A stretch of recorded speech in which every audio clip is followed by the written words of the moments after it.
Solvency ratios में next है proprietary ratio. उन्होंने कहा कि एक हमारी तरफ से गिफ्ट आपके लिए, बट उनके लिए जो पढ़ रहे हैं। पहला रेशियो अगर आपने डेट इक्विटी रेशियो, तो आपने समझा डेट कैसे निकालते हैं, इक्विटी कैसे निकालते हैं। तो जिन्होंने तब ध्यान से सुना डेट, तो उनको फायदा हुआ टोटल एसेट्स टू डेट में जाके, यस और नो, कि उनके लिए निकालना बहुत ईजी हो जाएगा। डेट वैसे ही निकलेगा जैसे निकल रहा था। Total assets, total of the asset side है, उसमें उन्होंने वैसे हमारा काम आसान कर दिया। डेफर्ड टैक्स एसेट्स हटा दिए, अदर नॉन करंट एसेट्स हटा दिए। नेक्स्ट है प्रोप्राइटरी रेशियो। इसका फॉर्मूला है इक्विटी अपॉन टोटल एसेट्स। कह रहे डेट इक्विटी रेशियो में हमने आपको बता दिया कि इक्विटी कैसे निकालते थे, टोटल एसेट्स टू डेट में हमने आपको बता दिया कि टोटल एसेट्स कैसे निकालते थे। अब इक्विटी आपको आता है, टोटल एसेट्स आपको आता है, बस ये पता होना चाहिए प्रोप्राइटरी रेशियो में इक्विटी अपॉन टोटल एसेट्स होता है, टोटल एसेट्स टू डेट में टोटल एसेट्स अपॉन डेट होता है। बस यही गलती हो सकती है कि आप प्रोप्राइटरी में टोटल एसेट्स अपॉन इक्विटी देखते हो तो जीरो मिल जाएगा। प्रोप्राइटरी, प्रोप्राइटर, ओनर्स फंड्स, तो शेयर होल्डर्स फंड्स और प्रोप्राइटर्स फंड्स और इक्विटी एक ही बात होती है, डिवाइडेड बाय टोटल एसेट्स। कुछ भी बताने की जरूरत है मुझे इसमें कि कैसे कैलकुलेट होगा इक्विटी या कैसे कैलकुलेट होगा टोटल एसेट्स? No sir. क्योंकि बेटा वो डेट इक्विटी में जो इक्विटी था वही इक्विटी है, टोटल एसेट्स टू डेट में जो टोटल एसेट्स थे वही है।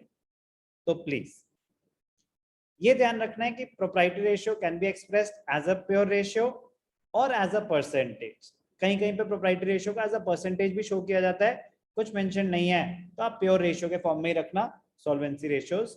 बाकी भी other than interest coverage ratio वो एक अलग चीज है, प्योर रेशियो के फॉर्म में ही दिखाए जाते हैं। बट प्रोप्राइटरी रेशियो आप प्योर रेशियो में भी दिखा सकते हैं, परसेंटेज के फॉर्म में भी दिखा सकते हैं।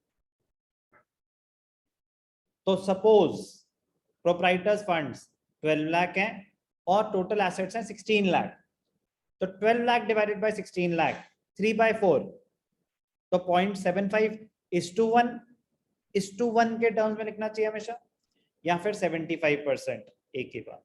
परसेंटेज है तो आप 100 से मल्टीप्लाई करके कैलकुलेट करेंगे, फॉर्मूला वही है, share holders funds upon total assets. Percentage के फॉर्म में कर रहे हैं तो इनटू 100 करेंगे, प्योर रेशियो है तो जैसे आप कैलकुलेट करते हैं रेशियो वैसे ही करेंगे। Is the objective and significance? The objective of computing this ratio is to measure the proportion of total assets financed by proprietors funds. Total assets to debt ratio क्या बता रहा था कि जितने भी total assets हैं कहाँ से पैसा आया, बाहर वालों का कितना है, ये कंपेयर कर रहा है कि ओनर्स का कितना है, हम दोनों को कंपेयर कर रहा है। The ratio is important for unsecured lenders, तो वो जानना चाहेंगे ना कि सेम है लॉजिक, वो जानना चाहेंगे कि आपके पास एसेट्स हैं 100 करोड़ के और आपने अपने पैसे डाले हैं 10 करोड़, कह रहे ये तो बहुत ही रिस्की सिचुएशन है, कल को कुछ हो गया तो आपके तो 10 करोड़ जाएंगे, बाकी तो बाहर से पैसा उठा रखा है, दिक्कत हो जाएगी, तो फिर आपको कोई लोन देना नहीं चाहेगा।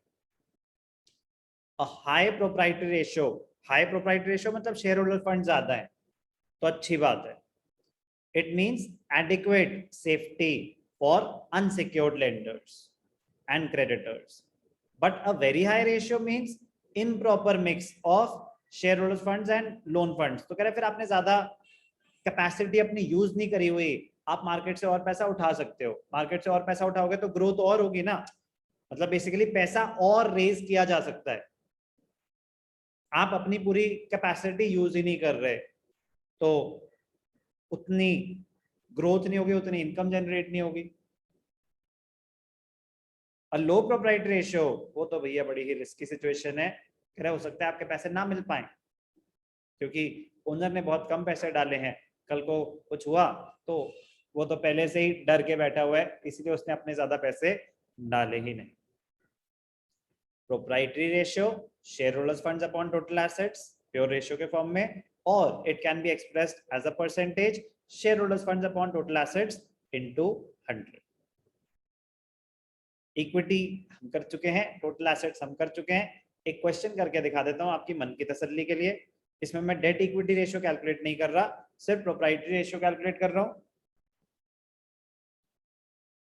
प्रोप्राइटरी रेशियो क्या फॉर्मूला है, shareholders funds upon total assets.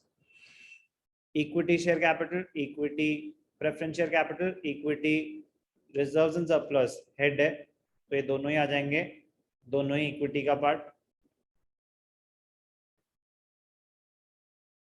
Debentures, debt, current liabilities, fixed assets, non-current assets, current assets, 21 to 23, 31, 80, 16, 5, 21. क्या कह रहे हैं, कुछ बोल रहे हो? वो गलती से करंट लायबिलिटी लिख दिया, करंट एसेट्स है.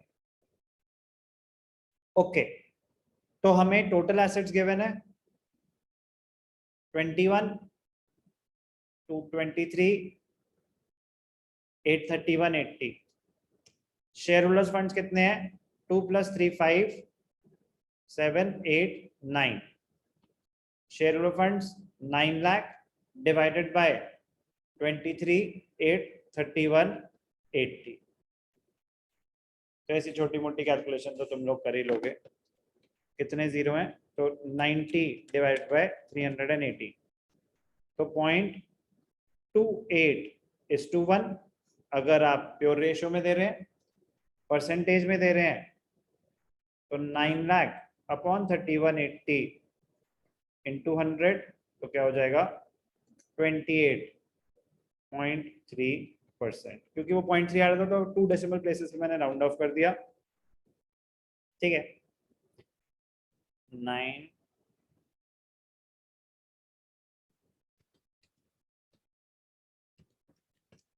ठीक है, 28.3%.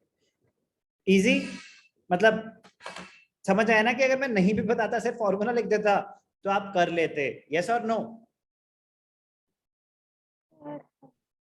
क्योंकि डेट इक्विटी में आप इक्विटी सीख चुके थे, टोटल एसेट्स टू डेट में आप टोटल एसेट्स निकालना सीख चुके थे. तो अब हमारे लिक्विडिटी और सॉल्वेंसी रेशियोज खत्म हुए. सॉल्वेंसी में मैंने आपको इंटरेस्ट कवरेज रेशियो अभी नहीं कराया, क्योंकि मैंने आपको बताया कि वो प्रॉफिटेबिलिटी के साथ कर लेंगे हम. उसमें हमें statement of profit and loss use होती है, प्रॉफिट आफ्टर टैक्स चाहिए होता है, कुछ चीजें चाहिए होती हैं, तो वो तब हम बेटर अंडरस्टैंड